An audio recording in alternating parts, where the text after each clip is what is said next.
আসিয়ার যেই ধর্ষণের ঘটনা, এই ঘটনায় আমরা দেখি যে আসিয়ার বোন তার সাথে ছিল, আসিয়ার বোন এবং দুলাভাই তার পাশে ছিল।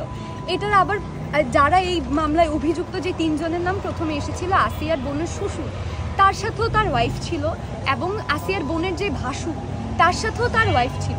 তারা তাদের স্ত্রীর পাশ থেকে উঠে এসে একটা শিশুর উপর যেই ধরনের, যার এখনো শারীরিক পরিপক্কতায় আসে নাই, তার উপর এই ধরনের যৌন নির্যাতন, যে পাশবিক নির্যাতনটা করে, এক্ষেত্রে আসলে এখানে যে পুরুষের যৌন আকাঙ্ক্ষা বা ওই যে চাহিদার কথা বলা হয়, ওইটার সাথে ওইটার যদি কথা আমরা ভাবা হয়, তার পাশে তো তার ওয়াইফ ছিল, তার পাশে তার স্ত্রী থাকার পরেও কেন তার একটা ছোট শিশুর উপর গিয়ে এই ধরনের যৌনাচার করতে হয়? এই জিনিসটা আসলে ধর্ষণের পেছনে যে মনস্তত্ত্ব, এটা নিয়ে আসলে বিশদ আলোচনা হওয়া উচিত। এটা শুধুমাত্র যৌনাকাঙ্ক্ষার বা এই জাতীয় কোনো ব্যাপার না। ধর্ষণের পেছনে মনস্তত্ত্ব আসলে ক্ষমতা কেন্দ্রিক, এবং এই জিনিসটা নিয়ে আরও বেশি সচেতন হওয়া দরকার। এটা শুধুমাত্র যৌনতার কথা যদি ধর্ষণের সাথে বলা হয়, সেটা পুরোপুরিভাবে ভুল বলা হবে। সঠিক তদন্তের মাধ্যমে দৃষ্টান্তমূলক ধর্ষককে ফাঁসি, এটাই কি সমাধান, নাকি আরও অনেকভাবে সমাধানটা করা যেতে পারে? আচ্ছা, এখানে হচ্ছে ধর্ষকের যে ফাঁসির কথা বলা হচ্ছে, বর্তমানে বাংলাদেশে যেই আইন আছে, বর্তমান আইন অনুযায়ী কিন্তু ধর্ষকের সাজা আমার জানার মতো শুধু দুইটাই, একটা হচ্ছে আজীবন কারাদণ্ড এবং আরেকটা হচ্ছে ফাঁসি।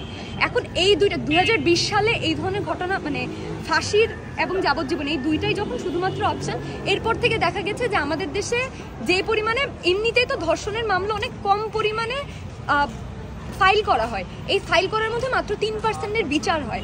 কারণ আবার এখন যে সময়সীমা কমিয়ে আনা হয়েছে, মানে জনসাধারণ থেকে একটা প্রেশার দেওয়া হয় এবং সরকার সেই অনুযায়ী তার মেরুদণ্ড বাঁকা হয়ে সে সেই জিনিসটাই করে ফেলে।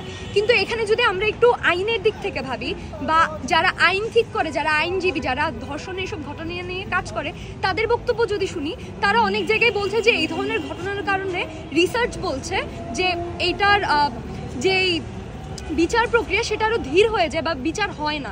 কারণ ফাঁসি দিতে হলে বা যাবজ্জীবন কার্যকর করতে হলে যে ধরনের কনক্রিট প্রমাণ লাগে, সেই প্রমাণের অভাবে, বা অনেক সময় বলা হয় না যে একজন ইনোসেন্ট মানুষ শাস্তি পাচ্ছে, 10 জন আসামিমুক্ত হয়ে যাওয়া ভালো, সেই অনুযায়ী আসলে যাতে ইনোসেন্ট কেউ এই যাবজ্জীবন বা ফাঁসির আসামি না হয়, এটার জন্য দেখা যাচ্ছে বিচার প্রক্রিয়া ধীর হয়ে যায়। এবং এই যে কম সময় যে নেওয়া হচ্ছে, কম হওয়ার কারণে যে বাদীপক্ষ, মানে যে বাদীপক্ষ, তারই তো যে কেসটা ফাইল করে সেই রেপ হয়েছে এটা তার প্রমাণ করতে হয়, সে তার কেসটা সাজানোর জন্য কিন্তু কম সময় পায়, তার সাক্ষী হাজির করার জন্য সে কম সময় পায়, যার কারণে তার কেসটা হয়, দেখা যায় যে পুলিশ অফিসার কেসটা স্ট্রং করার জন্য অনেক ধরনের ভুয়া তথ্য প্রমাণ হাজির করে, যে জিনিসটা আমরা অনেকগুলো আলোচিত ঘটনার মধ্যে দেখেছি। ভারতের একটা দারোয়ানের ধর্ষণের ঘটনা এই ধরনের প্রমাণ দেখা যায়, এবং আরও অনেক ঘটনায় দেখা গেছে যে ভুয়া চার্জশিট ফাইল করে। বাংলাদেশে একজন পুলিশ 48 ঘন্টার মধ্যে চার্জশিট ফাইল করার কারণে কিন্তু পরবর্তীতে তাকে বহিষ্কার করা হয়েছিল, কারণ সে ভুয়া তথ্য প্রমাণ হাজির করে।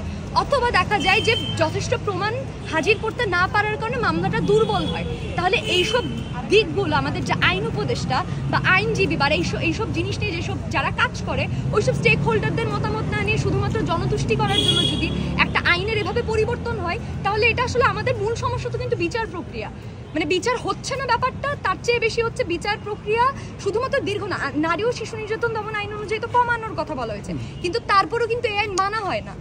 আইন নতুন করে তৈরি করার পাশাপাশি আইন যাতে এটা প্রয়োগ হয়, এটা নিশ্চিত করাটা সবচেয়ে বেশি গুরুত্বপূর্ণ।